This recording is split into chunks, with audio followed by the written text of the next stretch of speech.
심석희 선수한테 그 조재범 코치 복귀 얘기하신 건 사실인가요? 뭐 오해가 불거지고 있어요. 그 부분에 대해서만 좀 한마디 얘기해 주시죠. 말씀하시는 걸 인정하시는 건가요? 회장님이 맡은 단체는 다 바람잘 날이 없는 것 같은데 어떻게 생각하십니까? 이건 새 시나리 그닥 과거와는 다른 게 없어 보입니다. 어떻게 생각하십니까? 그 선수촌장 같은 경우는 이미 선임이 돼 있는 거죠. 오늘 발표만 안 했다 뿐이죠. 제가 정확하게 기억은 나지 않습니다만 그런 유사한 이야기를 해서 석희에게 회장님이 보고를 잘못 받으신 것 같다. 너 저기에 신경 쓰지 말고 시합에 전념해라 라고 이야기를 한 적이 있습니다. 그런 유사한 내용인 거는 맞는 것 같습니다. 조재범 코치 사건에 대한체육회 회장이 관여돼 있느냐. 어제 손재민에서 전명규 교수가 이런 얘기를 했다라고 얘기를 했어요. 네, 어떤 의도로 했는지는 이제 분석이 좀 필요한 부분이 네. 있지 않을까 생각이 드는데요. 전명규 한체대 교수가 이런 말을 했습니다. 이은기 그 대한체육회장이 이제 거짓말을 한 부분에 대해서 이제 직접 인터뷰에 질의를 한 것인데 과거에 그 대한체육회 이경희 회장이 조재범을 살려주겠다 이런 말을 했다라는 이야기가 있었습니다. 실제로 그걸 묻기도 했고요. 이에 대해서 정확하게 기억은 안 나지만 유사한 이야기를 했습니다. 제가 심석희에게 회장님이 보고를 잘못 받으신 것 같으니 거기에 신경 쓰지 말고 시합에 전념하라고 했다라고 말을 하면서 실제로 이 회장이 조재범 코치의 복귀를 약속했다, 복귀를 이야기했다라는 것을 진술을 했습니다. 이 내용이 어제 왜 나왔냐면 대한체육회에서 빙상연맹을 제명할 수 있다라는 발언이 나온 다음에 이 발언이 나왔거든요. 이게 그렇죠. 그러니까 체육회하고 빙상연맹의 두 고위 관계자가 책임 떠넘기게 하는 거 아니냐는 생각도 들어요. 그렇죠. 전명규 한체대 교수가 기자회견하면서 사죄 반성도 한다면서 얘기한 게 이기용 대한체육회장에 대해서 결정적으로 한격을 날렸어요.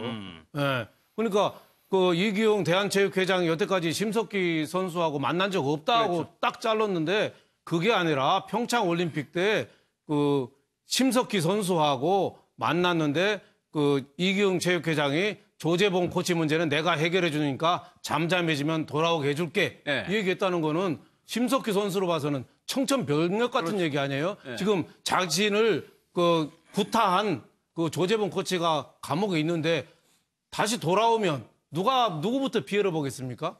심석희 선수가 설 자리가 없는 거죠. 그래서 어떻게 보면은 옛날 그 성추행 당한 것부터 어떻게 보면 터트린 그런 계기가 됐는데 전명규 교수가 저렇게까지 이기용 체육회장을 디스한 이유는 빙상연맹을 대한체육회에서 제명을 시키면 앞으로 그 베이징 올림픽이나 여기에 빙상이 못 나가요. 그러면 우리나라에 어떻게 보면은 빙상 우리나라 금메달로 다발로 들어온 데가 사실 빙상이잖아요. 쇼트트랙이나 이런 게. 그러니까 빙상의 그 종목 자체가 거의 고사될 위기에 있다. 뭐 이런 면에서 그 반발을 한 걸로 보이고 거기에 대해서는 또 심석희 사건이나 여러 가지 성추행 사건에 대해서 전명규 한체대 교수가 자신한테 화살이 들어오는데 그걸 이기용 체육회장한테 좀 떠넘기는 거 아니냐 이런 생각이 좀 듭니다. 또 하나요. 전명규 교수가 어제요. 음모론 비슷한 얘기도 했었습니다. 그 얘기도 좀 한번 들어보겠습니다. 추가 성폭력 가해자 가운데 상당수도 전 교수의 제자들로 확인되었습니다. 전 교수가 오랫동안 한국 빙상에 절대적인 영향력을 행사할 수 있었던 배경은 빙상계를 포함해 체육계 그리고 일부 정치인의 비호가 있었기 때문입니다. 지금 젊은 연대가 하고 있는 그런 행위들은 여러분들이 어떻게 보시는지는 모르겠습니다만 진정으로 진심으로 빙상 발전을 위해서 하는 건지는 저 개인적으로는 좀 의구심이 들고요. 그 사람들이 어떤 구성으로 되어 있고 어떤 사람들인지도 한번 여러분들이 취재해 보셨으면 하는 바람은 가지고 있습니다. 박상명 교수님, 이게 문제가 생기면 거기에 책임을 져야 돼. 저런 단어들을 보면 정치판에서 많이 하는 얘기거든요. 그렇죠. 뭔가 의구심이 든다. 왜 그런지 모르겠다. 네, 그렇죠. 딱 정치판이죠.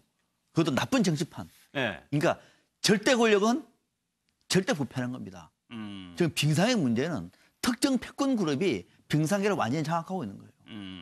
지금까지 아무 일 없이 진행되어 왔던 것이고 그 과정 속에서 선수들만 눈물을 흘리면서 그 빙상판을 떠날 수 없지 않습니까? 그러다 보니까는 지금까지 왔던 거거든요. 지금 문제가 터졌습니다. 어떻게 할까요? 우리가 문제가 아니라 누가 이 문제를 제기해서 언론에 흘리는 사람들 또 이를테면 반기를 드는 젊은 빙상이 있는데 이쪽을 때리는 겁니다.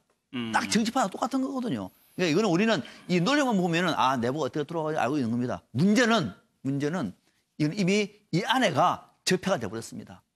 썩을 뜨거 썩어버렸습니다. 인적 쇄신 없이는 대한민국 빙상은 끝나는 겁니다. 인적 쇄신이 먼저고 그 다음에 새로운 집행부를 중심으로 해가지고 재발 방지책을 내세우지 않는 한 앞으로 이 문제는 계속 나올 수밖에 없는 것이고 오히려 국민들의 분노만 더 커질 겁니다. 근데 선생님께서 이것도 아까 예천군이하고 비슷한데 스스로의 자정 능력이 없어 보인단 말이에요. 오히려 자성을 하거나 반성을 하거나 사과를 하고 용서를 구하는 것이 아니라 오히려 남 탓을 하면서 이건 허위에 기초한 어떤 모략 같아라는 식으로 의구심이 느껴진다라고 이야기하는 것은 치밀하게 계획된 제가 볼 때는 그 말하자면 내부 고발자의 신분을 가진 또는 개혁을 요구하는 세력에 대한 흠집내기를 통해서 이 개혁의 어떤 시동이라든가 외부의 비판을 다른 데로 초점을 흐려서 물타기 하려는 전략으로도 보입니다. 지금 젊은 빙상인 연대가 어떤 사람인지 어떤 사람이 주도하고 있는지 배우가 있는지는 저는 알 수는 없지만 이 사람들이 이야기하고 있는 건 성폭력 피해자들 더 있다. 그리고 그렇죠. 윗선에서 묵인 방조해왔다.